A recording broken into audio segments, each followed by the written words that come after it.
Bem-vindos a mais um episódio de E aí, professor? Bom dia, Walter. Olá, Martin. Você vai bem? Sim, eu estou com um sapo entalado na garganta, mas tudo bem. Vamos ver se ele se comporta. Nós vamos tirar ele daí.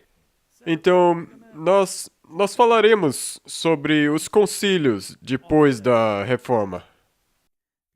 Porque houve um pouco de confusão e nós não explicamos a diferença entre o Concílio de Trento e o Primeiro Concílio do Vaticano e o Vaticano II. Não fomos Nós claros. talvez bagunçamos Vamos consertar um pouco. isso. Correto. Então vamos começar com uma palavra de oração.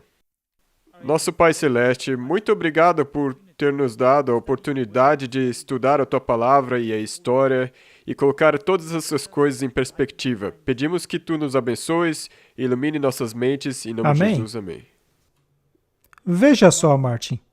Estamos tão envolvidos com os acontecimentos do mundo, o significado deles, e ainda assim precisamos tomar muito cuidado para que a historicidade fique bastante clara. Nesta série, Compreendendo o Papa Francisco, falaremos sobre os concílios pós-reforma, para mostrar que ocorreram alguns concílios e alguns decretos entre eles. Isso é muito importante. Queremos mostrar como eles nos afetam hoje. Agora, eu quero salientar que o mais importante de tudo é o resultado deles. Quais foram os decretos, quais as declarações, qual é o efeito final de tudo isso?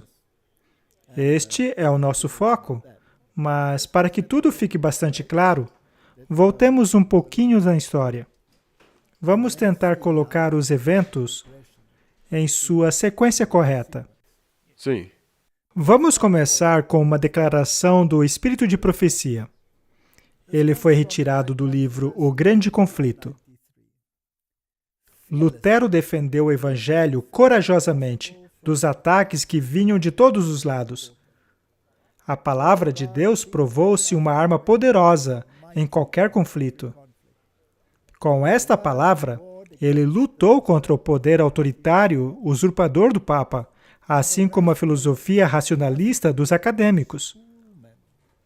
Ao mesmo tempo que ele permaneceu firme como uma rocha contra o fanatismo que procurava aliar-se à Reforma Protestante. Esta declaração é muito interessante. São destacadas 3 coisas nela. E ele usou a palavra de Deus, que era poderosa para a guerra, para realizar as 3. Número 1. Ele usou a palavra para lutar contra o poder usurpador autoritário do Papa. Ainda temos que fazer isso hoje? Sim. Devemos utilizar a palavra para lutar contra o poder autoritário e usurpador do Papa. Do contrário, o mundo inteiro será engolido pelos enganos. Correto? Esta, portanto, é uma das razões pelas quais somos tão diligentes em produzir esses programas. Sim, para que as pessoas saibam Sim, que não está em harmonia com a Bíblia, a maneira que eles usurparam a autoridade. correto? E palavras doces em tons agradáveis, porém mergulhadas no engano e contrárias às Escrituras, é o veneno mais perigoso. Desta forma, precisamos usar a palavra para lutar contra o poder autoritário e usurpador do Papa. Outra coisa contra a qual ele lutou foi a filosofia racionalista dos acadêmicos. Essa é uma declaração bastante interessante, uma vez que Jesus debateu com os fariseus e os saduceus. Bem, e esses acadêmicos eram muito duros. A qualquer coisa que soasse contrária à interpretação que eles faziam do que estava escrito. Correto? E nós enfrentamos o mesmo problema hoje em dia. Sim, com certeza. Talvez de maneira dinâmica, mas não equivalente. E a terceira coisa é que ele permaneceu firme contra o fanatismo e queria se aliar à Reforma Protestante. Bem, o fanatismo naquela época era diferente Sim. do fanatismo de hoje. O fanatismo daqueles tempos tinha que ver com as experiências emocionais sobre as quais falamos no último episódio, pois elas causavam distúrbios na ordem da igreja. Segundo essas experiências, o Espírito é a norma e não a palavra de Deus. Era o Espírito que contava. E o Concílio do Vaticano II deixou bem claro que o Espírito seria a norma e não a palavra. É, a palavra. Agora, eles têm que tentar agradar o protestantismo, se quiserem que eles também entrem no rebanho, não é? Então é necessário embrulhar tudo isso em lindas palavras. E foi sobre isso que falamos. Então, essas três coisas, guerra contra o poder usurpador do Papa, guerra contra a filosofia racionalista dos acadêmicos, ou seja, todas aquelas filosofias gregas que foram incorporadas, que são contrárias à Correto. Bíblia. E, finalmente, guerra contra esse fenômeno da guia pelo Espírito, que joga para escanteio a lei de Deus e a palavra de Deus como norma. Sim. Cada um desses elementos opositores estava, em sua própria maneira, pondo de lado as Escrituras. Uhum. Você vê que cada um deles ataca as Escrituras. Sim. E o nosso objetivo é lutar contra isso. Exatamente. E eles não tinham papas na língua sobre esse Não, assunto. os reformadores nunca tentaram esconder isso. Não. Era o trabalho deles. E mesmo o sistema católico também não tem papas na língua com respeito da posição que eles têm sobre a autoridade das escrituras. Eles dizem que eles estão isso acima. mesmo. Cada um desses elementos opositores estava, à sua própria maneira, deixando de lado as Escrituras, exaltando a sabedoria humana como fonte de verdade e conhecimento religioso. O racionalismo idolatra a razão. Nós não falamos sobre a razão, Martin? Sim, Não falamos a respeito dos escritos dos jesuítas, Gula, que diz que a razão deve informar a sua fé. sim, Por outro lado, o protestantismo, pelo menos na minha opinião, diz que a sua fé deve determinar a sua razão. exatamente. Ela idolatra a razão e a torna o critério da religião. O romanismo, que defende a soberania de seu pontificado por meio de uma inspiração oriunda diretamente da linhagem dos apóstolos, imutável ao longo de toda a história, dá ampla oportunidade para que todo tipo de extravagância e corrupção seja escondido debaixo da santidade da comissão apostólica. Que interessante. Essa linha jamais interrompida que liga Pedro até o Papa atual dá a eles autoridade para anular até mesmo os preceitos de Cristo. Bem, vamos colocar dessa maneira. Eles supõem que tem uma linha ininterrupta, mas eles dizem isso para si mesmo. Como nós já vimos, a história não corrobora com isso. Exato. A inspiração alegada por Müntzer foi uma das pessoas que acabou trazendo o fanatismo para dentro do protestantismo, que também teve grande parte na revolta dos camponeses e de seus associados, procedem de uma fonte não maior do que a imaginação. A sua influência foi subversiva a qualquer autoridade, seja humana ou divina. A ordem dos jesuítas não ensina que a imaginação que controla o resultado final? Sim, porque vem dos exercícios de Loyola, Correto? pela imaginação. O verdadeiro cristianismo tem a palavra de Deus como a verdadeira fonte da verdade inspirada e o teste de toda inspiração. Esta é a base da batalha que ocorre no mundo hoje. Esta é a base da luta que tem ocorrido desde Adão. Correto. Se não identificarmos essas três características, então seremos arrastados por uma correnteza que nos levará até o fim do precipício da destruição. E é por isso que nós temos que falar sobre tudo isso. Exato, Do contrário, não somos protestantes? Sim.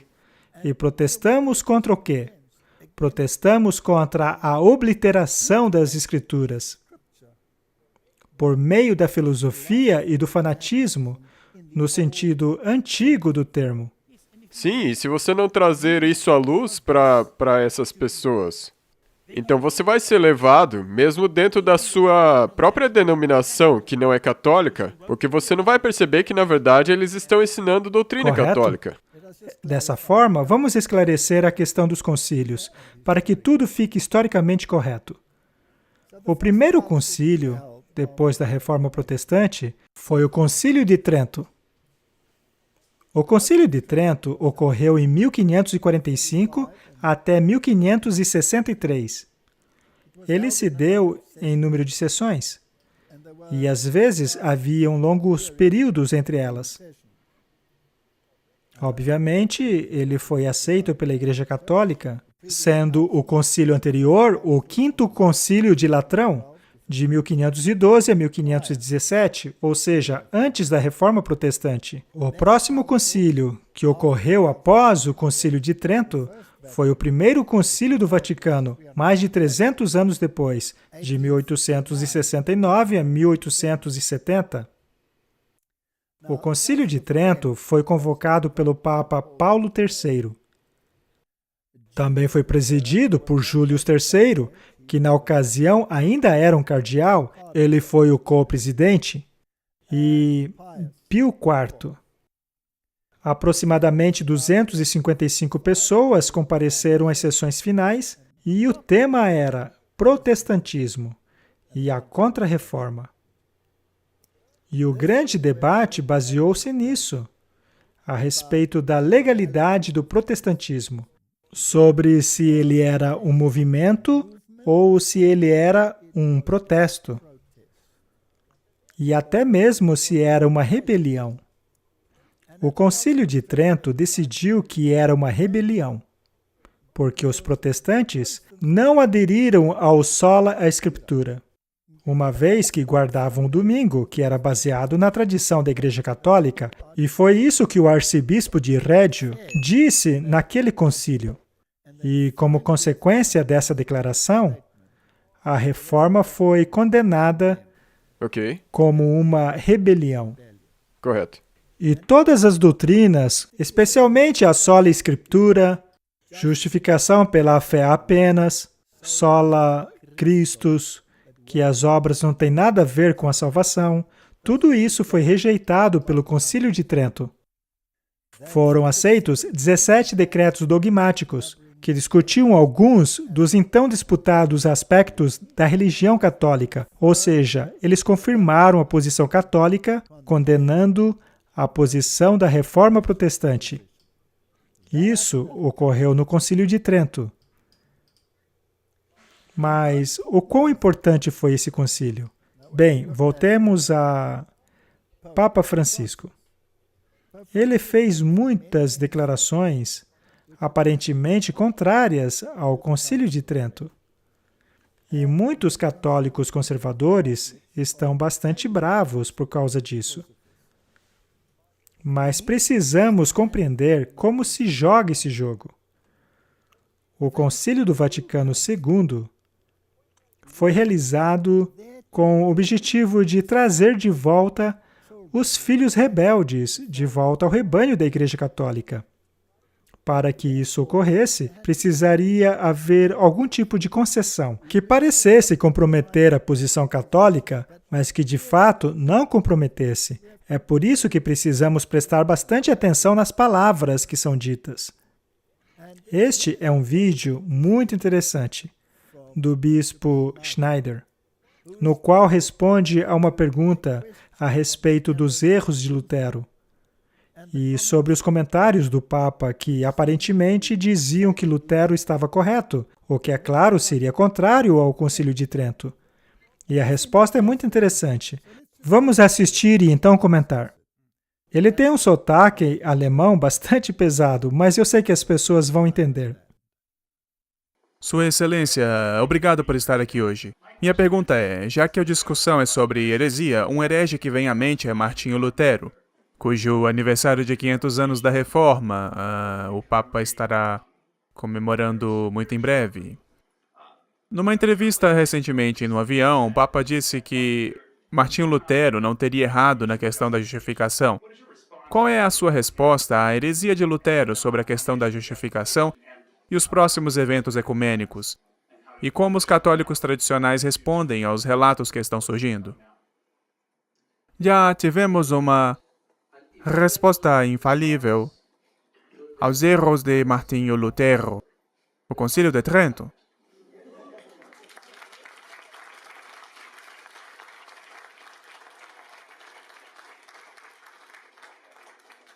Os ensinamentos do Concílio de Trento sobre os erros de Lutero, repito, são infalíveis.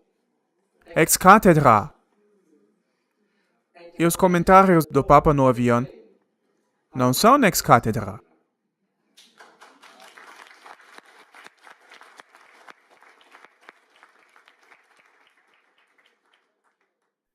Ele foi bastante claro, Martin. Sim. O que ele disse foi que os comentários do Papa não são ex cátedra, Que significa que? não são infalíveis. Enquanto as declarações do Concílio de Trento, por outro lado, são infalíveis, ex cátedra, não podem ser mudados jamais. Essa é uma pista muito importante, ou seja, muita coisa pode ser dita. E sabia que os jesuítas têm um ditado que diz que você pode mentir se isso favorece a Igreja-mãe? Sim, é assim mesmo. Para avançar, se os fins justificarem os meios. Os fins justificam os meios. Então, é assim que eles operam. E o fato de que eles não podem mudar suas próprias leis também é visto na besta em Apocalipse. Porque é uma combinação de todas as bestas, todas as 4 bestas de Daniel. Correto? E uma delas é os medo-persas.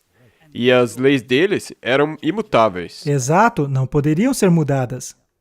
Então, a questão da infabilidade papal, mencionado por ele, era um costume. Eles se chamavam de ultramontanos, o homem do outro lado da montanha. Os protestantes usavam esse termo como zombaria. O Papa, porém, transformou o termo em um motivo de orgulho. O homem do outro lado da montanha, o homem infalível. Só que isso ainda não era um dogma, o que é muito interessante. Portanto, para concretizar que os decretos emitidos ao longo da história, baseados em tradição, eram imutáveis, tinham que ser infalíveis. Correto. E isso aconteceu no próximo concílio, Sim. o primeiro concílio do Vaticano. Vamos dar uma olhada nisso. É muito importante compreendermos como que essa besta conglomerada de Apocalipse 13, com todos os seus componentes, por exemplo, o leão da Babilônia, o leopardo representando a Grécia, o componente Medo-Pérsia, o urso, ele tem a ver com todos esses critérios. O primeiro concílio do Vaticano foi aparentemente interrompido por causa da guerra. Portanto, o segundo concílio do Vaticano é, na verdade, uma continuação do, basicamente, concílio interrompido do Vaticano I. Ainda assim, ele tem uma importância histórica muito grande. Ele ocorreu em 1869 a 1870. Foi naturalmente realizado pela Igreja Católica. O concílio anterior foi o Concílio de Trento. O próximo concílio seria o Concílio do Vaticano II, de 1962 a 1965. O primeiro concílio do Vaticano foi convocado pelo Papa Pio IX. Ele foi o presidente. Teve 744 participantes. E os tópicos são bem interessantes: racionalismo, liberalismo, materialismo inspiração das Escrituras e infalibilidade papal. E estes são os documentos oriundos deste concílio. Dei Filius e Pastor Alternus. Agora, o que é fascinante a respeito deste concílio é que a doutrina da infalibilidade papal tornou-se um dogma Sim. imutável. Isso se referia também a todos os outros concílios realizados anteriormente. É o que disse o bispo Schneider. Foi, portanto, ex cátedra, infalível. Jamais será mudado. Agora, se o protestantismo entendesse isso, nunca fariam parte de um conselho ecumênico. Correto. Nunca. Então é sempre assim. Se não se parecer com isso, então olhe mais fundo. Bem, o concílio foi convocado pelo Papa Pio IX. O primeiro concílio do Vaticano, em latim, Concilium Vaticanum Primum, foi convocado pelo Papa Pio IX em 29 de junho de 1868, após um período de planejamento e preparação, e começou em 6 de dezembro de 1864. É bom lembrar que o Concílio do Vaticano II, apesar de ser anunciado em 1959, ocorreu apenas em 1962. Então, também houve um período de planejamento e preparação. Agora, o que chama atenção a respeito deste Papa, que convocou o primeiro Concílio do Vaticano, é que em 1854, ou seja, antes do concílio, havia definido como dogma a concepção imaculada de Maria, mãe de Jesus. Agora, em vista do Vaticano II, esse dogma também se tornou infalível, uma vez que ele o proclamou. Precisamos dar uma olhada nessa concepção imaculada de Maria, pois é um dogma muito importante. Como ele se encaixa no tempo em que vivemos hoje? E será que ele tem a ver com uma era anterior da Igreja Católica Romana? Nada da Igreja Católica pertence a uma era anterior. Porque ela é infalível, então tudo ainda é válido e ela nunca vai mudar. Jamais mudará.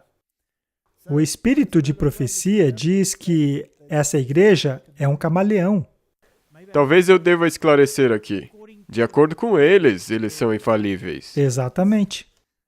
Este camaleão se transforma em todas as cores, se camufla em todos os cenários, mas misturando-se ou não, ainda é um camaleão, não é? Então, deixemos claro a questão dos concílios. Vamos ver o que a Agência de Notícias Católica diz a respeito da concepção imaculada, uma vez que muitos acreditam que ela se refere ao fato de Jesus ser imaculado. Mas não é isso, pois é Maria que seria imaculada. É muito importante que entendamos isso. E lembre-se, essa doutrina é infalível. Este é um artigo da Agência de Notícias Católica. Em 1854, a solene declaração do Papa Pio IX, Ineffabilis Deus, esclareceu definitivamente a antiga crença da Igreja de que Maria havia sido concebida sem o pecado original. Bem, há um monte de erros nessa citação, porque nós não herdamos o pecado original. De acordo com as Escrituras, o pecado não pode ser transferido de uma pessoa para outra, pois somos responsáveis pelos nossos próprios pecados. Os pecados dos pais não podem ser transferidos para os filhos e nem vice-versa. Mas os católicos defendem que nós herdamos um pecado, mas não herdamos pecado nenhum. O que herdamos é a natureza pecaminosa que foi resultado de um pecado. A inclinação a pecar. Correto? Do contrário, seria injusto. Ao proclamar a concepção imaculada de Maria como dogma da Igreja, o Papa expressou precisamente e claramente que Maria foi concebida livre de qualquer mancha de pecado original. Ela era imaculada. Vamos dar uma paradinha aí. Qual é a nossa arma? É a Bíblia, não é? Sim, que é a espada. Sem derramamento de sangue, não há perdão de pecados. A Bíblia é claríssima sobre isso. Nós somos salvos através do sangue do Cordeiro. É apenas o sacrifício de Cristo que nos salva de nossos pecados. Não é? Correto? Agora, eu acho interessante que a missa católica é um sacrifício sem sangue. Tudo isso é evidência Sim. da intenção de se tirar Jesus de cena. Não apenas isso. Se você é salvo apenas pelo sangue do Cordeiro, poderia Deus então te declarar imaculado sem esse sangue? Não. Não. Qual é a condição para sermos declarados perfeitos? Já falamos sobre isso muitas vezes aqui. Você tem de ter a justiça de Cristo te cobrindo. Isso mesmo. E isso implica que devemos abandonar os nossos pecados. Precisamos nos arrepender Sim. e, após nos arrependermos, Cristo irá então perdoar os nossos pecados. E por causa do seu arrependimento, você vai a Cristo, seus pecados são perdoados e Ele o cobre com a justiça dele. Agora, Sim. se Maria fosse imaculada sem este processo, e a razão que eles dão para isso é que tinha que ser assim para que Jesus nascesse imaculado, sem pecado. Uhum. Em outras palavras, o que querem dizer é que a natureza imaculada de Jesus veio de Maria. É, com certeza. A minha pergunta é a seguinte, que tem sido a minha pergunta desde o início. Lembre-se que eu vim de um passado católico. Se Deus, em sua onipotência, pudesse dar um jeitinho em sua própria lei, que diz que o salário do pecado é a morte, e declarar Maria imaculada, sem sangue, Ele não poderia fazer isso por você? Sim. Para que serviu a cruz, então? Teria sido sem sentido. A concepção imaculada de Maria nega a necessidade da cruz, pois Deus, por um decreto, poderia declarado todos imaculados, se Ele assim quisesse. O Catequismo da Igreja Católica diz o seguinte a respeito da concepção imaculada de Maria. O esplendor de uma santidade totalmente única, pela qual Maria foi enriquecida desde o primeiro instante de sua concepção, vem inteiramente de Cristo. Ela é redimida de uma maneira mais exaltada ainda por causa dos méritos de seu Filho. O Pai abençoou Maria mais do que qualquer outra pessoa criada. Abençoou-a em Cristo com cada bênção espiritual nos lugares celestiais e a escolheu em Cristo antes da fundação do mundo para ser santa e impecável diante dele em amor. Os pais da tradição oriental chamam a Mãe de Deus de a Toda Santa, Panagia, e a celebram como sendo livre de qualquer mancha de pecado, como que formada pelo Espírito Santo, como uma nova criatura. Pela graça de Deus, Maria permaneceu livre de todo pecado pessoal por sua vida toda. Martin, se ela é livre de todo pecado, Então ela poderia ter sido a salvadora. ela precisa então de um redentor? Ela não precisa de um. Mas a Bíblia diz que ela nasceu debaixo da lei. O que quer dizer que ela nasceu debaixo da condenação da lei. Correto. Ela era uma de nós. Não é verdade? Com certeza. Esse dogma, portanto, atropela o plano de salvação e nos liberta do sangue do Cordeiro. Correto, sabe? E o problema é que se você ler isso, é quase como se fosse coberto de açúcar. Soa muito bom, mas como nós dissemos antes, se parecer bom, olhe mais fundo. E é por isso que, da maneira que você explicou, Chega a ser inacreditável. É uma total distorção da justiça. E é por isso que, ao estudarmos mais fundo, entenderemos por que a visão católica da expiação é de que Cristo nunca morreu por você. correto. Não se trata do sangue, mas das boas obras. Esta é uma questão muito séria. Os protestantes precisam entender isso. Sim, E lembre-se que esse dogma é infalível. Alguns anos atrás, a revista Times trouxe esta capa dizendo Ave Maria. Ela tem sido reverenciada pelos católicos há muito tempo, mas agora os protestantes estão achando suas próprias razões para celebrar a Mãe de Jesus. Agora eu te pergunto, será que os papas foram bem-sucedidos em empurrar isso goela abaixo dos protestantes? com certeza sim. E este é um artigo do Repórter Católico Nacional, que fala a respeito do Papa João Paulo II. Pode ser que o Papa declare Maria corredentora. Especialmente para o Repórter Nacional Católico, aos 77 anos e com a saúde imbatível, o Papa João Paulo II investe virtualmente cada locução com alguma menção de seus anos avançados, mas também de sua devoção a Maria, a Mãe de Jesus. Antes de morrer, talvez ele decida usar o seu carisma e infabilidade a fim de elevar a coroa de Maria a um nível superior.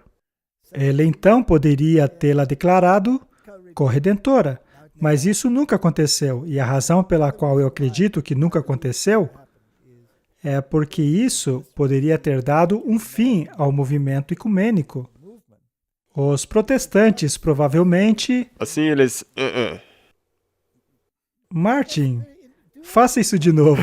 Como é que você fez aí? Não. Eles iriam? Mas por que não pularam fora por causa das outras coisas? Não é? Exatamente. Por que não se incomodam com todo o resto? Sim, Mas enfim, Papa nunca foi tão longe a ponto de declará-la corredentora.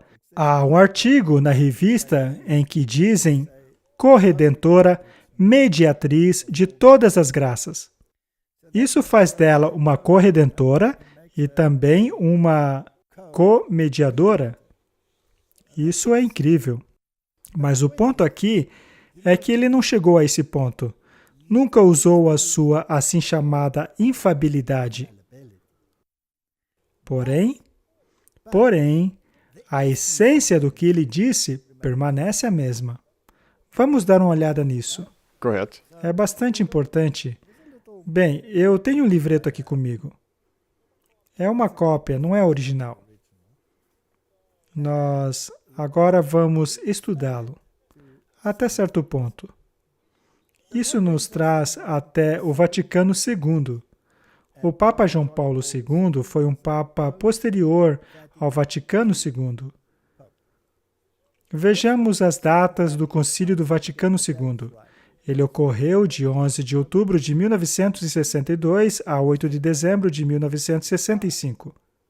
Promovido pela Igreja Católica, o concílio anterior havia sido o primeiro concílio do Vaticano, que havia declarado o Papa infalível, e esse mesmo Papa declarou Maria como sendo imaculada. O segundo concílio do Vaticano foi convocado pelo Papa João XXIII. Ele era o presidente, mas morreu durante o concílio. Dessa forma, o Papa Paulo VI foi o Papa que o concluiu.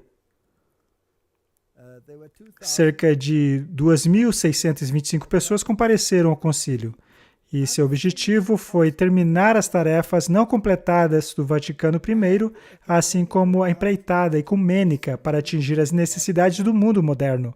E conforme mostramos no episódio anterior, foi aí que o Papa Paulo VI optou pelo homem como o centro, Sim, ao invés de Deus. correto. Portanto, o homem precisa estabelecer o seu reino aqui na Terra. Sim, O que, é claro, é contrário ao que Cristo disse a respeito do reino dele. e nós também vimos que Deus tem que se adaptar aos tempos, e não os tempos se adaptarem a Deus. Correto? E vários documentos saíram deste concílio. Vemos uma lista deles aqui. Todos eles são fruto do Vaticano II. E lembre-se, estamos falando a respeito do Papa Francisco ser também um Papa do Vaticano II. E há um detalhe interessante que não pode passar batido. Pouco tempo antes do Concílio Vaticano II, o Papa Pio XII, em 1950, isso são 12 anos antes do Vaticano II, invocou a infalibilidade papal para definir o dogma da Assunção da Virgem Abençoada em sua Constituição Apostólica Munificentissimus Deus. Esta é mais uma interessante progressão, infalível, não é? Mais uma vez é dito lá que o Papa invocou sua infalibilidade Sim. para afirmar que Maria nunca morreu, foi para o céu. O que é lógico, Martin, pois se ela não tinha pecados, e o salário do pecado é a morte não se aplicaria a ela, não é? Correto? Ela, portanto, foi para o céu. Nós proclamamos e definimos como um dogma revelado por Deus que a Imaculada Mãe de Deus, Maria, a Virgem, que quando o curso de sua vida terrena foi terminada, ela foi tomada em corpo e alma para a glória do céu. Martin, o que isso deveria causar nos protestantes? Deveria botar para correr. Os faria correr, não é mesmo? Eu acho incrível que, ao irmos ao Oriente Médio, há uma série de túmulos de Maria, dependendo do lugar em que você esteja, seja em lugar ortodoxo ou católicos. Mas por que existem túmulos de Maria se ela nunca morreu? Tudo isso aí não faz o menor sentido. Esse é um dogma ridículo. Mas o ponto importante que quero trazer aqui é o porquê é possível. O porquê é possível aos protestantes aceitarem que alguém como Maria ou qualquer outro santo possam exercer um papel tão importante estando do outro lado deste mundo físico. Isso aconteceu porque eles negligenciaram um importante ponto da Reforma. Martinho Lutero deixou absolutamente claro que os mortos Estão dormindo. dormem. Correto? Eles acordarão somente quando? Na ressurreição durante a segunda vinda. Na segunda vinda. E será somente os justos que ressuscitarão na segunda vinda. Correto? Martinho Lutero foi bem claro em relação à doutrina do sono da alma, assim como também eram os outros reformadores da Inglaterra. Eles foram bem claros. Mas por alguma razão, essa doutrina, que é tão clara na Bíblia, não foi incluída no catequismo deles. E então o antigo erro papal da imortalidade da alma acabou sendo incorporado. Isto abre uma brecha para aceitarem qualquer bobagem, como, por exemplo, a de que podemos pedir ajuda a Maria ou a qualquer santo. Correto. Podemos então ver uma progressão ao longo do tempo, historicamente, como esses dogmas foram se firmando. Ao irmos à página da Igreja Católica, procurando por uma definição do dogma da Assunção, encontramos o seguinte: é em nossa própria era que o privilégio da Assunção corporal de Maria aos céus, a Virgem Mãe de Deus, certamente brilhou mais claramente. Este privilégio brilhou de maneira mais radiante desde que o nosso predecessor de memória imortal, Pio IX, proclamou solenemente o dogma da concepção imaculada da Mãe de Deus. De acordo com a regra geral, Deus não pode conceder ao justo o efeito total da vitória sobre a morte, até que o fim chegue. E é por isso que os corpos até mesmo dos justos se corrompem depois da morte, e apenas no último dia estes se unirão às suas almas gloriosas. Vamos parar aí. Isso não é bíblico. Correto. uma vez que o livro de Gênesis nos diz claramente que Deus pegou o pó da terra, expirou nele o fôlego da vida e o homem tornou-se uma alma vivente. Sim. E esta alma vivente é a entidade completa. Martinho Lutero acreditava nisso. Só que eles separaram em duas entidades para se livrarem da corrupção do físico, para que possam pregar que o não físico continua vivo. Correto. Mas Deus quis que a abençoada Virgem Maria fosse isenta dessa regra geral. Ela, através de um privilégio inteiramente único, superou o pecado completamente por meio de sua concepção imaculada.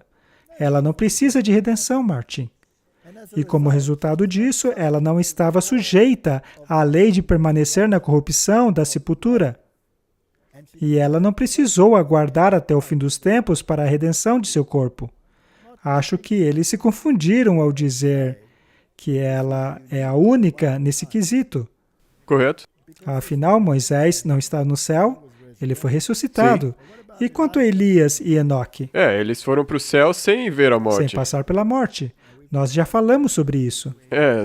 Nós tivemos um pouco de problemas entre a palavra Elias e Eliseu. Às vezes nós cometemos erros, Martin. Correto? Estava escrito Eliseu, e nós lemos Eliseu, mas outras vezes nós lemos Elias. Nós nos confundimos, Martin. Acho que estamos dormindo muito pouco. Eu sinto muito, mas eu tenho certeza que deu para passar a mensagem que nós queríamos ter passado. Sim, muito bem. Não vamos arrumar desculpas para a nossa falibilidade. Mas, de qualquer forma, esse dogma é muito curioso, não é? E ele entrou um pouco antes do Segundo Concílio do Vaticano. Na minha opinião, os protestantes deviam estar de orelha em pé, mas não estavam. E logo após o Vaticano II, lá estavam eles, sem problema nenhum. Há um pequeno livreto escrito por Kevin McNamara, bispo de Kerry, intitulado Maria, a Mãe de Deus, publicado em 1982 pela Sociedade da Verdade Católica em Londres. Os assuntos são a teologia de Maria, Mãe de Jesus Cristo, e a teologia do ponto de vista católico sobre o assunto. Mas a pessoa que definiu isso, que procurou tornar esse assunto mais aceitável ao mundo protestante, foi o Papa João Paulo II. E este livreto do bispo de Kerry pretendia mostrar como João Paulo II apresentou este assunto ao mundo protestante, de maneira que poderiam engoli-lo devagarinho, pouco a pouco. Mas como ele não pode desfazer nenhum dogma infalível, ele teve que ir pelas beiradas. Que nem uma serpente. Como uma serpente, de forma a mostrar o assunto como sendo bíblico. E seria ele, como vimos, que a proclamaria como corredentora. Mas depois do Vaticano II, isso seria um pouco indigesto para os protestantes. Isso poderia entalar na garganta de alguém, e então eles não foram tão longe. Mas acontece que eu tenho esse pequeno livro aqui.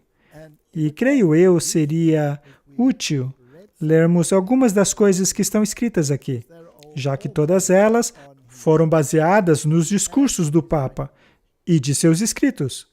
E ele começa assim: Maria, Mãe de Deus. Veja só essa frase, Maria, a Mãe de Deus. Há algum problema com isso? Sim. Eu vejo um grande problema nisso. Sim. Podemos dizer Maria, Mãe de Jesus, Certo. não é?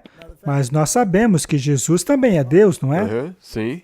Mas ela era mãe de Deus ou ela era mãe na manifestação física Da manifestação de Deus? física de Jesus. Sim. Deus já existia antes dela. Estas são algumas nuances interessantes, mas não vamos ler o livro todo. Vamos atentar apenas a alguns pontos. Há uma pequena seção aqui intitulada Doutrina Mariana antes do Vaticano II. E diz assim: Neste período, o papel de Maria foi profundamente estudado e a devoção a ela era ferventemente praticada através da igreja. Isso é um fato histórico. No entanto, a pessoa de Maria não foi sempre colocada em seu contexto apropriado e completo. Havia uma tendência de enaltecer seus privilégios, sem relacioná-los suficientemente ao seu papel completo no plano divino da redenção. Enquanto que a intenção era honrar Maria tanto quanto possível, ela às vezes acabava parecendo distante da vida real. As glórias dela foram destacadas de tal maneira que a sua peregrinação pessoal tendia a ficar em segundo plano. E por causa da brilhante luz que envolvia Maria, a rainha, corria-se o risco de a humilde Virgem de Nazaré fosse às vezes perdida de vista. O problema era a veneração que ela recebia, pois isso afastava os protestantes. Correto. Então eles tiveram que trazê-la de volta à terra um pouco para torná-la mais aceitável, sem retirar os seus atributos, já que existem dogmas infalíveis nessa questão. Ela é Imutável. imaculada. Isso é imutável. Ela não viu a morte, foi direto para o céu. Sim. Isso está na Bíblia? Não? Ainda bem que temos um Papa para nos informar disso, não? Eu não sei se felizmente. Enfim, vamos continuar. Os maravilhosos privilégios de Maria, as grandes coisas feitas a ela por Deus, são certamente enfatizadas e amavelmente contempladas, mas são sempre conectadas pelo Papa ao papel que Deus deu a Maria na história da salvação. Ela certamente teve um papel, afinal, ela foi a mãe de Jesus. Mas será que isso dá um papel a ela em termos de como o plano da salvação se desdobraria? Não. Não. Somente Deus poderia fazer isso. E foi por isso que Jesus, a palavra, tornou-se carne, para fazer aquilo que a humanidade não poderia fazer por si mesmo. Ou Maria. Não Maria. A concepção imaculada de Maria. O ponto de partida do Papa João Paulo II, com relação à parte de Maria no plano de salvação divina, é o mistério de sua imaculada concepção. Eu li esse parágrafo apenas para mostrar que ele está preso ao imutável dogma da infalibilidade papal. Muito bem. Na verdade, ainda mais, no eterno pensamento e amor divino, pelos quais Maria fora concebida antes, infinitamente antes de sua concepção na terra. Então, na mente de Deus, ela já estava sendo preparada de maneira imaculada para ele. Ele então segue mencionando o documento no qual o Papa menciona essas coisas. E em uma notável meditação a respeito do significado do advento, o Papa retorna a essa ideia da origem eterna de Maria na mente e coração de Deus. E mais para baixo ele diz, isso ocorreu no tempo entre a queda do primeiro homem e a vinda do Redentor. O Papa então se refere à promessa de Deus aos nossos primeiros pais depois da queda. Eu colocarei inimizade entre você e a mulher, e entre a sua semente e a semente dela.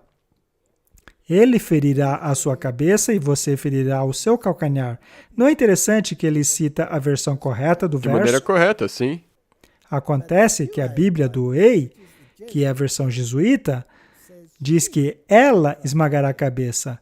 Mas lembre-se que esse Papa veio após o Vaticano II. Então ele, de forma muito astuto, coloca o verso correto ali para não chamar muita atenção dos protestantes.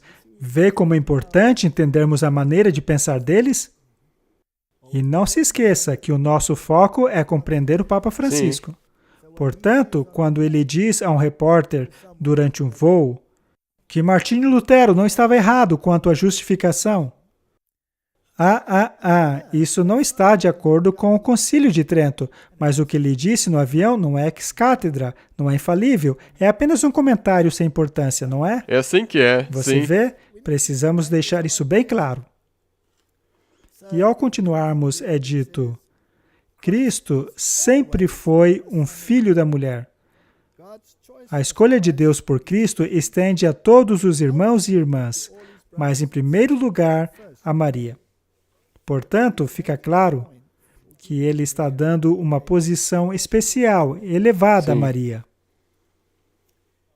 Ao conceder a Maria o privilégio da Imaculada Concepção, o Pai Eterno tinha em mente a dignidade de seu Filho encarnado, cuja origem humana não poderia ser afetada por sequer uma mancha de pecado.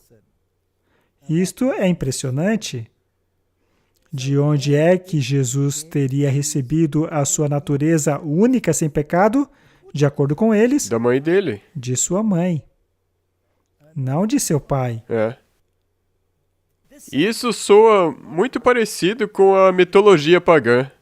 Na verdade, é mitologia mesma pagã. coisa. É a mesma coisa. É que nem Semíramis e Osíris. Exato. Ela também engravidou de maneira imaculada e deu à luz a um ser imaculado. Isto é filosofia pagã em sua melhor forma. Aliás, não é melhor, é na verdade pior. Muito bem. No que se refere à fé de Maria, esse pequeno capítulo se chama A Chave para o Destino dela. Este ensinamento foi relembrado pelo Papa, que citou as declarações do Segundo Concílio do Vaticano, de que a Virgem Maria, na mensagem do anjo, recebeu a palavra de Deus em seu coração e em seu corpo. Você percebe que o Vaticano II está sendo utilizado para aplainar Sim. o caminho, Uhum. mas sem se livrar do dogma, Exatamente. sem admitir que houve um erro. Sim, mas ainda indicando que ela era infalível anteriormente. Correto? E então temos essa oração feita pelo Papa. É a oração à Virgem. É de 1980. Escutemos o Papa enquanto ele expressa essas doutrinas centrais sobre Maria. Com toda a Igreja, eu professo e proclamo que Jesus Cristo é o único mediador entre Deus e o homem, pois a sua encarnação, trazida aos filhos de Adão, que estão sujeitos ao poder do pecado e da morte, da redenção e justificação. Ao mesmo tempo, estou profundamente convencido de que ninguém foi chamado a participar de maneira tão profunda como você, a Mãe do Redentor, neste imenso e extraordinário mistério. E então ele continua com o capítulo chamado Maria, a Mãe Espiritual da Humanidade. Ela é a Mãe Espiritual da Humanidade. Isso vai ficando cada vez mais interessante. O mistério da redenção tomou forma, declara o Papa, sobre o coração da Virgem de Nazaré, quando ela pronunciou o seu fiat, entre aspas. Precisamos entender essa palavra fiat. Isso é muito importante, já que o Papa Francisco foi conduzido num pequeno Fiat quando foi aos Estados Unidos, e todos o louvaram por sua humildade. Mas, na verdade, foi uma demonstração de arrogância, Uhum. já que a palavra Fiat significa autorização formal, ou seja, um decreto. Se temos um decreto Fiat, não pode ser alterado como a lei dos medos e persas. É infalível. São as garras do urso, não é? Isso tudo é muito interessante. Há coisas por aí que são Fiat, são decretos. Eles entendem a palavra dita na cruz como dirigida a cada um deles. A maternidade espiritual não conhece limites. Quando Jesus disse, eis a tua mãe, ele não se referia apenas ao discípulo João, mas se referia a toda a humanidade. Lá ela se tornou a mãe da humanidade. Mas a Bíblia não fala nada disso. Eva foi a mãe da humanidade. Mas Eva também não foi a mãe espiritual da humanidade. Não era? Ninguém é a mãe espiritual de ninguém. O que temos são bons exemplos de espiritualidade. E Maria foi um deles. Não queremos depreciar Maria. Não? Nós queremos depreciar as encíclicas papais, pois são contrárias à Bíblia. 3 momentos são destacados nessa narrativa da maternidade de Maria. O momento no qual ela concebe seu filho em Nazaré, as palavras de Jesus a Maria e João no Calvário e a vinda do Espírito Santo no Pentecostes. Agora veja isso. Em respostas às orações de Maria e os discípulos. Primeiramente, Maria se tornou a mãe de Jesus, fisicamente, mas também espiritualmente, ao recebê-lo em seu coração pela fé. E aos pés da cruz, ela tornou-se a mãe espiritual de todos os homens, representados ali pelo apóstolo João. E no Pentecostes, ela se tornou especificamente a mãe da igreja, que naquele momento era completamente nascida e enviada ao mundo no poder do Espírito Santo. Eu acho impressionante a capacidade deles de expandir esse tema. Certa vez, foi publicado um artigo numa revista alemã que dizia que João Paulo II não era contrário à ideia de que Maria fosse parte da Trindade. É. E há também essa ideia de que o Espírito Santo é feminino e que talvez Maria esteja associada a isso. Bem, eles não foram tão longe, mas, de qualquer maneira, sobre essa questão do Espírito Santo. E assim como Maria, a Virgem de oração de Nazaré, a Virgem da fé e confiança em Deus, havia sido instrumento ativo do Espírito Santo na encarnação do Divino Redentor. E agora, no cenáculo, o Espírito Santo usou a oração dela, sua fé receptiva integral, para finalmente trazer a igreja à existência. Desta forma, Maria continua o seu papel maternal, iniciado desde o momento da encarnação. Martin, segundo eles, quem é o mediador pelo qual o Espírito Santo trabalha? Maria? Maria? Então, se são as orações dela que são usadas, então essa parte do santuário onde o incenso sobe, essas orações então não são mais de Não, Jesus, agora e é sim de Maria. Nós vamos chegar aí. Mas discutimos no último episódio, e algo bastante complicado, que o movimento carismático, que é baseado no Espírito Santo, de acordo com este documento, é um movimento de Maria.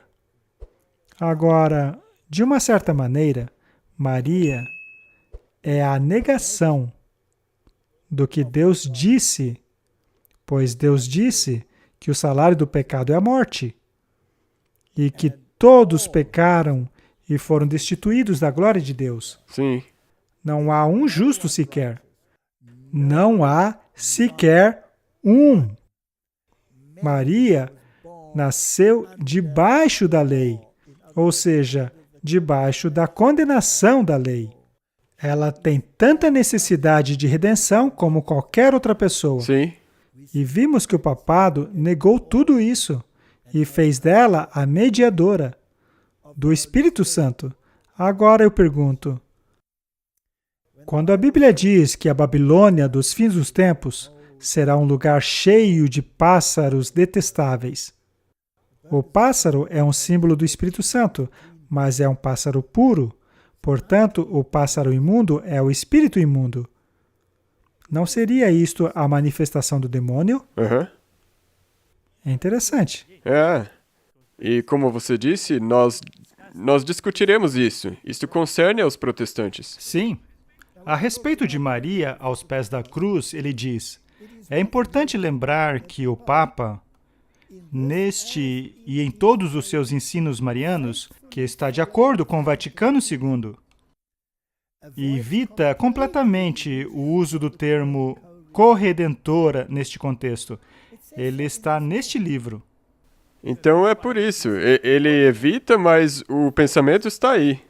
Eles estão invocando Está? e empregando, mas não usam a palavra. Não. Não é interessante? Uhum. Ele, portanto, não declarou isto de seu trono, pois seria infalível e isso prejudicaria o ecumenismo. Mas em seus ensinos, ele ensina. É. Muito bem, interessante. Ele é cuidadoso para evitar qualquer terminologia que possa vir a sugerir que Maria contribuiu em qualquer coisa no trabalho da redenção que já não dependesse do sacrifício salvador de Cristo. Portanto, eles estão indo pelas beiradas. Agora vamos ler esse capítulo, a Mãe da Igreja. Ele relembra o ensino do Segundo Concílio do Vaticano sobre a maternidade espiritual de Maria e fala da grande dívida que a Igreja tem com esse concílio, pela maneira com a qual ele apresentou esse ensinamento sobre uma nova luz. Vê a importância desse concílio? Sim. O Papa também, em mais de uma ocasião, relembra a invocação solene de Maria pelo Papa Paulo VI, sobre o título Mãe da Igreja. Agora ela é mãe da igreja, ela é a mãe de todo mundo. Se ela é mãe de todos, então todos pertencem à igreja. Isso quer dizer que todas as crianças devem voltar para casa, e é exatamente isso que o Papa Bento XVI disse. No fim, tudo se encaixa. E não é interessante que você tem essa terminologia em Apocalipse? É mesmo? A mãe de todas as A mãe de meretrizes? todas as meretrizes. Porque é a mãe de todas as Correto? igrejas caídas. O Papa João Paulo II, de fato, costumava pedir tudo para Maria. Não existe uma genuína necessidade da igreja ou da humanidade que fique de fora do interesse dela. Maria, declara ele, está sempre no centro de nossa oração. Ela é a primeira entre aqueles que pedem. Ela é unipotentia supplex, ou a onipotência da intercessão. Martin, ela é a onipotência da intercessão. Ele não acabou de negar o que ele tinha dito antes, mas ele continua descrevendo. Descrever Maria nestes termos pode parecer exagerado à primeira vista. O que precisa ser levado em consideração, no entanto, é que a esfera da onipotência de Maria é precisamente a da intercessão. Ela é a eficácia que nunca falha com o seu Filho Divino das orações da Mãe. Ou seja, ela é a corredentora, ela é a coadvogada. Estes títulos foram sugeridos que ela advoga para o povo de Deus, o que tira Jesus de sua posição. Sim. Ele então fala do gênio da mãe.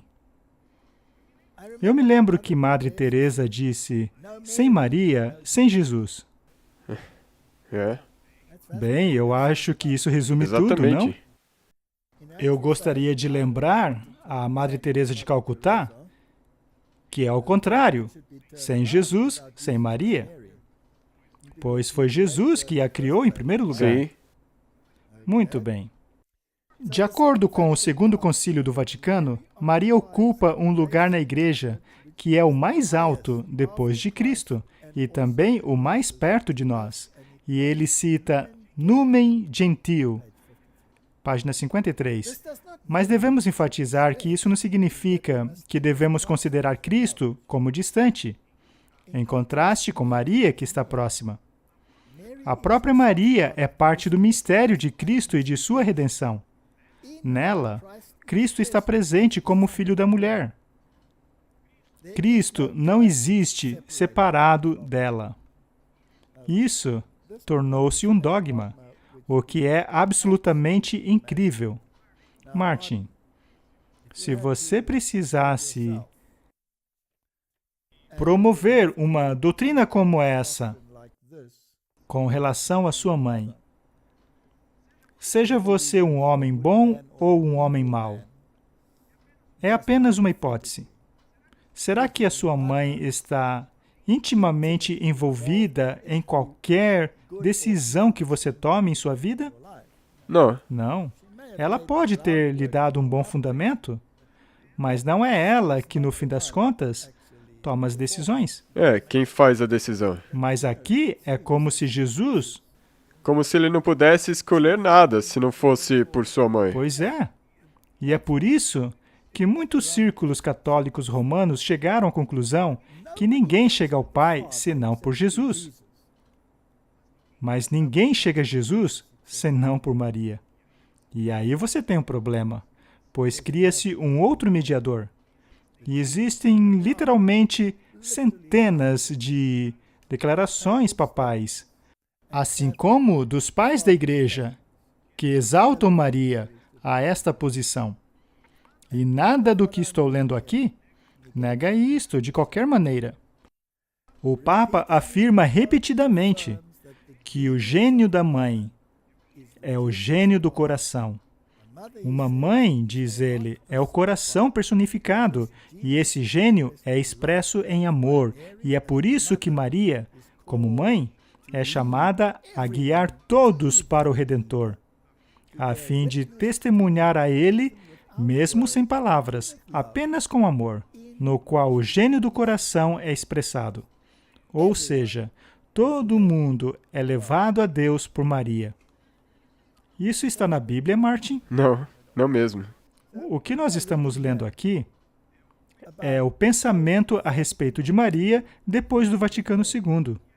E ainda assim, os protestantes dizem que a Igreja Católica mudou. Temos aqui um novo plano de redenção. Esse pequeno capítulo, para mim, é fascinante. Não precisamos ler tudo, mas vamos apenas dar uma olhadinha nisso. Ela é a imagem ideal da Igreja. Assim como ser a mãe da Igreja, Maria é o seu tipo, ou arquetipo, a sua imagem ideal.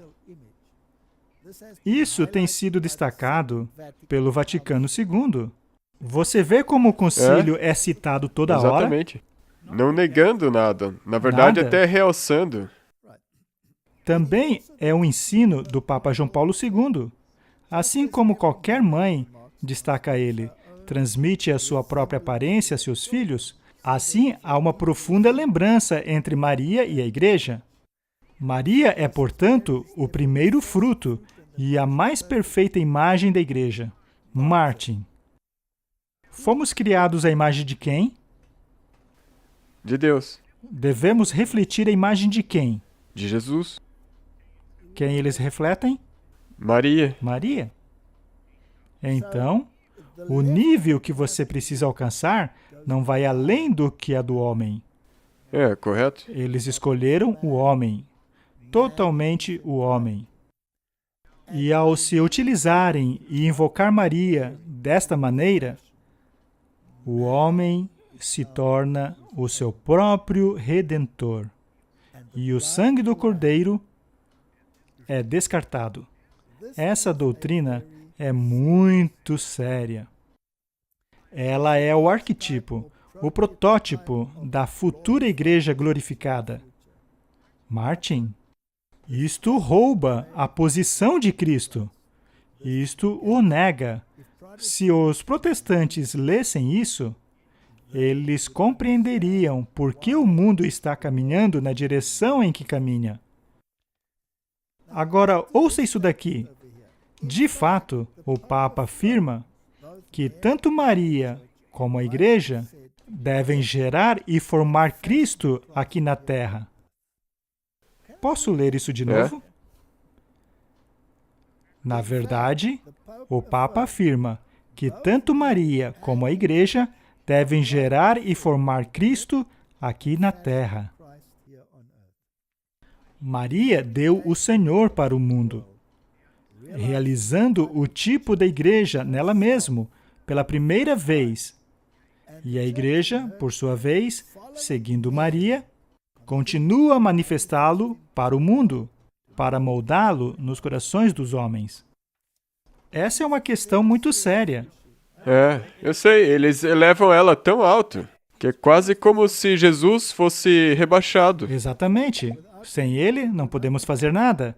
Vamos ao capítulo final, porque eu já estou cheio disso aqui. Maria, a mãe da unidade. Mas não foi Jesus que veio para separar? Pode parecer que o grande papel dado a ela pelo Papa na história da salvação e na vida e missão da Igreja possa criar dificuldades no caminho da unidade cristã para um grande número de nossos companheiros cristãos. E deveria, não? Sim. Não há dúvidas de que este é um desafio para os ecumenistas. Veja como eles mesmos reconhecem isso. Eles não estão nem tentando cobrir com açúcar ou tentando esconder. Irmãos protestantes, é pegar ou largar. Ou você entra ou caia fora. É inacreditável. E então diz aqui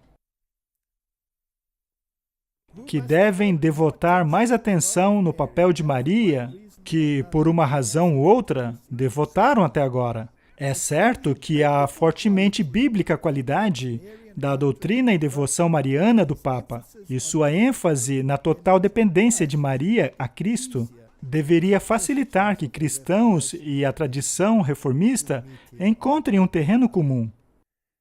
Ele primeiro cita um verso bíblico e então viola os seus princípios e diz, ué, Jesus disse a João, eis tua mãe. Que parte você não entendeu? Não é isso? Tanto quanto concerne o Papa, não há dúvida que, seja qual for a dificuldade ecumênica percebida por ele na doutrina mariana da Igreja, ao menos em curto prazo, essas dificuldades não deveriam, em sua visão, justificar nenhuma diminuição no papel de Maria, como consta nas Escrituras e compreendido pela tradição da Igreja. Vamos parar por aí. Nós não mudamos. Nossas doutrinas são infalíveis. Nós não vamos mudar a nossa posição sobre Maria. Nós até podemos jogar uma cobertura de açúcar por cima, por causa de vocês. Mas ou vocês aceitam ou sofram as consequências. É isso que eles estão dizendo. É isso que querem dizer. Dito isso, vamos seguir em frente. Houve também alguma confusão ao citarmos Tomás de Aquino? Em algum ponto eu disse que ele foi mencionado em várias encíclicas papais, incluindo a Rerum Novarum. E ser mencionado nestas encíclicas e fazer parte desse processo que ocorreu depois do Vaticano II, é claro, Tomás de Aquino viveu há muito tempo atrás, mas nós dissemos que Tomás de Aquino é mencionado em várias encíclicas, como a Rerum Novarum. E precisamos enxergar para onde isso nos leva, pois isso é importante. Sim, nós temos alguns exemplos de no que isso está se materializando em nossos dias. Correto? Vamos ler essa declaração mais uma vez. Ele escreveu, porque os bens de alguns pertencem a outros pela lei natural, não é pecado quando o pobre toma os bens do seu próximo. Nós precisamos falar ainda sobre essa questão da lei natural, talvez no próximo programa. Tomás escreveu, nos casos de necessidade, todas as coisas são propriedades comuns, portanto não é pecado tomar a propriedade do outro, pois a necessidade a tornou um bem comum. Martin, se você quiser implementar a doutrina social católica, na qual todos são iguais, na qual, segundo Klaus Schwab, você não tem nada, mas é feliz, na qual se recebe um salário mensal do governo, de forma que todos são nivelados, a necessidade, então, acaba não sendo um fator, certo? Sim, correto. Mas, considerando que a necessidade é um fator hoje em dia, devemos demonstrar ao mundo o que as consequências da divisão entre pobre e rico realmente são. Precisamos nivelar essa diferença. Essa não é a doutrina social deles? Vejamos aonde isso dá. Temos um vídeo aqui que mostra o que está acontecendo na sociedade hoje. Também houve várias discussões a respeito nos noticiários do mundo por aí. Vamos dar uma olhada. Estas imagens de um homem roubando descaradamente foram gravadas em uma loja da Walgreens em São Francisco.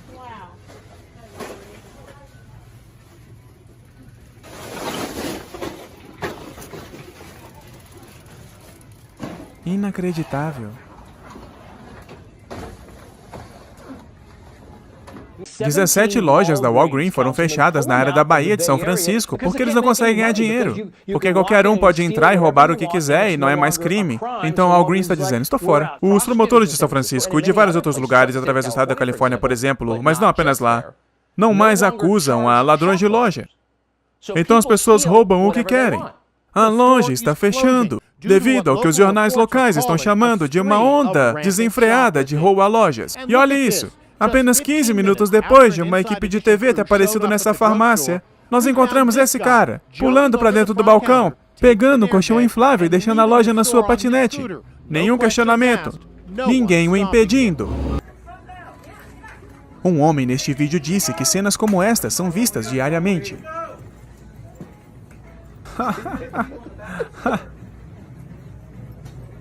O cara veio com uma mala? Essa é loucura, cara. Todos os dias. Eles vêm todo dia com mala? Sim.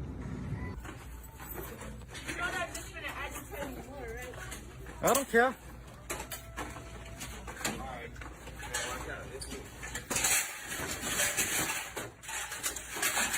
Chama a polícia.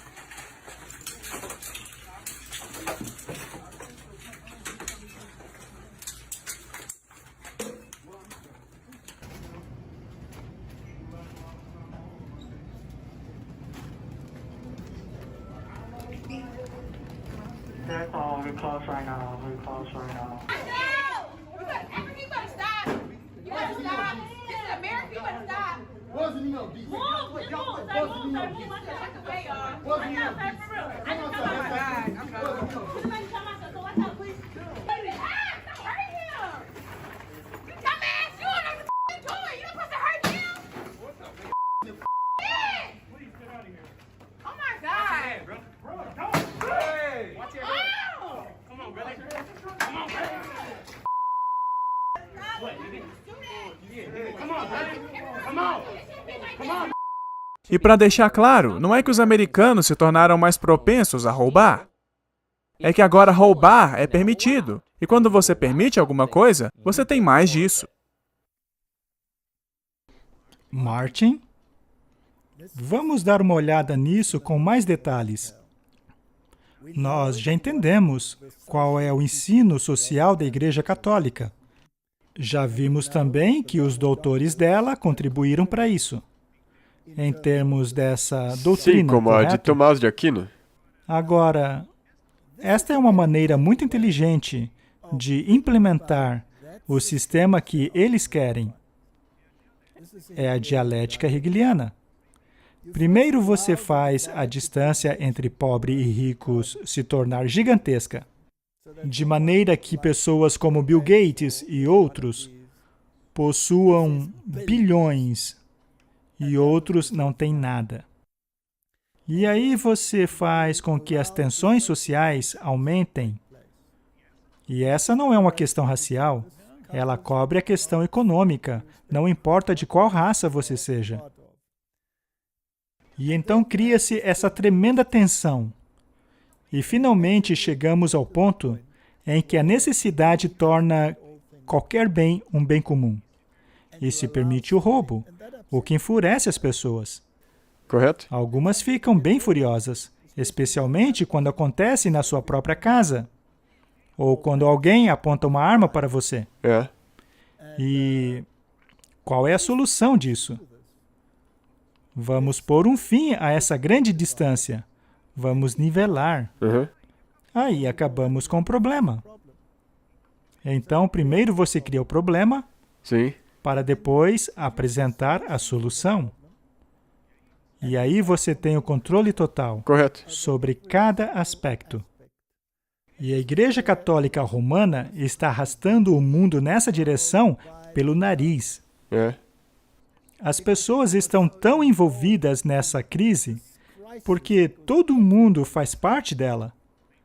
A impressão que dá é que a solução deles é a única. Correto. Martin, parece que não estamos muito longe de um tempo de angústia, não é? É.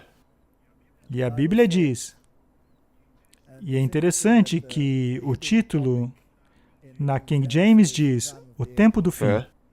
Daniel 12, verso 1. E naquele tempo se levantará Miguel, o grande príncipe, que se levanta a favor dos filhos do teu povo.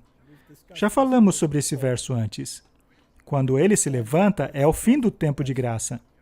E haverá um tempo de angústia, qual nunca houve, desde que houve nação até aquele tempo. Mas naquele tempo, livrar-se-á o teu povo, todo aquele que for achado escrito no livro.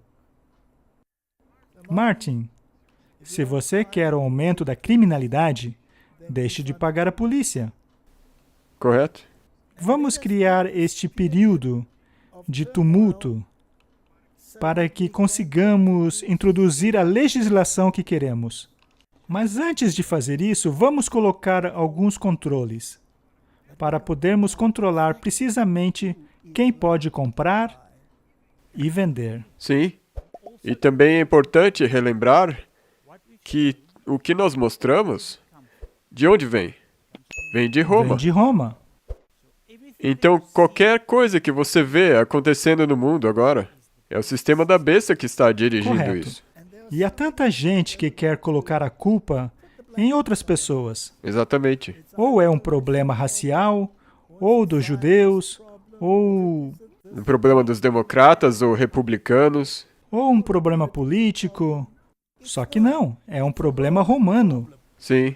E se não percebermos isso, e se não buscarmos a nossa salvação na fonte correta, seremos então varridos por essa corrente, bem no tempo de angústia como nunca houve. Que Deus nos dê sabedoria para fazermos deste livro a norma, e não as filosofias e tradições baseadas em filosofias pagãs e religiões pagãs. Vamos orar. Querido Pai, ajude-nos a compreender que estamos lidando com um inimigo que utiliza a palavra de Deus. Quando foste tentado, Senhor Jesus, lá no deserto da tentação, o diabo utilizou até mesmo a palavra de Deus, mas o Senhor o repeliu com o está escrito. Que também possamos repeli-lo com o está escrito. Esta é a minha oração em nome de Jesus. Amém. Amém. Obrigado por assistir esse vídeo. Para se inscrever, clique aqui. Clique no sininho abaixo para receber notificações. Para assistir o próximo vídeo, clique aqui. Muito obrigado.